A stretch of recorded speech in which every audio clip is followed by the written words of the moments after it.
जाए दे। बात समझ में आओ तो ना दीदी?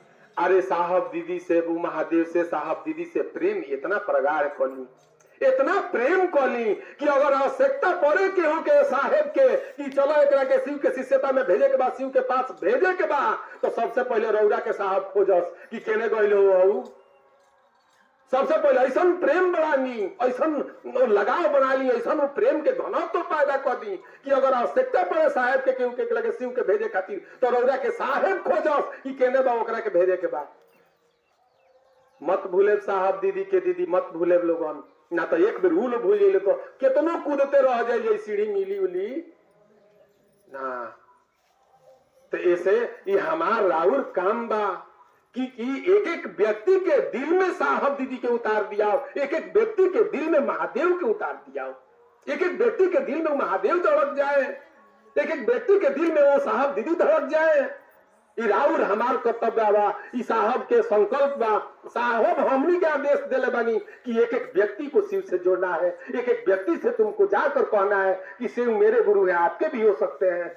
जरा मान कर देखिए ना, जरा मान कर देखिए ना, बहुत अच्छे गुरु हैं, बड़ी सुंदर गुरु हवन, बड़ी जल्दी सुने ले। ऐसे कि हमनी के सरेंडर करके जाइले सन की बकलोलवा हो सन, हमनी के कुछ जानते नहीं कि सन ये सरकार इतने जानता नहीं कि रौरा हमार गुरु हो, हमरा चेला हमी। कितना ताकत से हम रौरा कहता नहीं सन कि राउर चेला हमी। ई काम कई जाओ बड़ी सुंदर, कोनो ना कोनो बहाना से का साहब, बहाना कौची कहा जाला, साहब दीदी के माध्यम से मिलल बा, मिलल हमरा रौरा जिंदगी में भाई। एकरा के निर्वाहन करे के पड़ी, हमरा रौरा मिल के कदम से कदम मिला के एकरा के निर्वाह करी जाओ। एकरा के भूलल मत जाओ दीदी, सबसे सुपर स्टार कर्म बा ये धरती के, एकरा के रौरा हम भूल मत जाई सन। जानते नहीं दुख के बात कहतनी, हमारा और शास्त्र सनातन संस्कृति के मोटका किताब गवाह बा।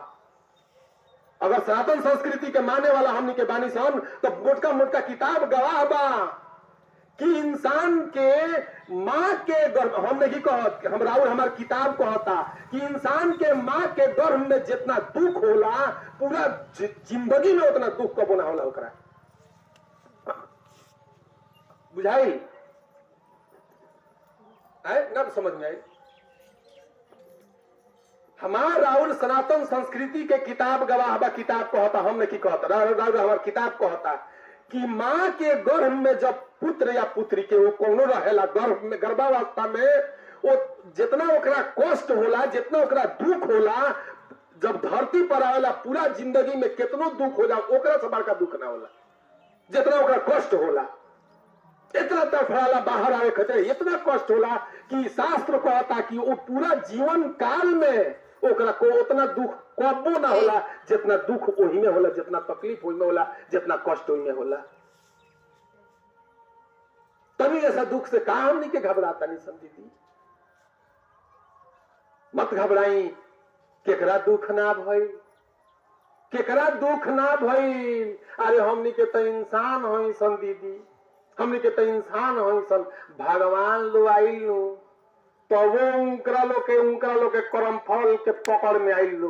कर्म फल बुझे तनी, कर्म फल नहीं बुझा, जैसन ना कहलो जैसन कहले बड़े वैसन पावत करें। भगवान लो के जो कर्म रहे वो भगवान भी कर्म फल के पकड़ में आइल लो।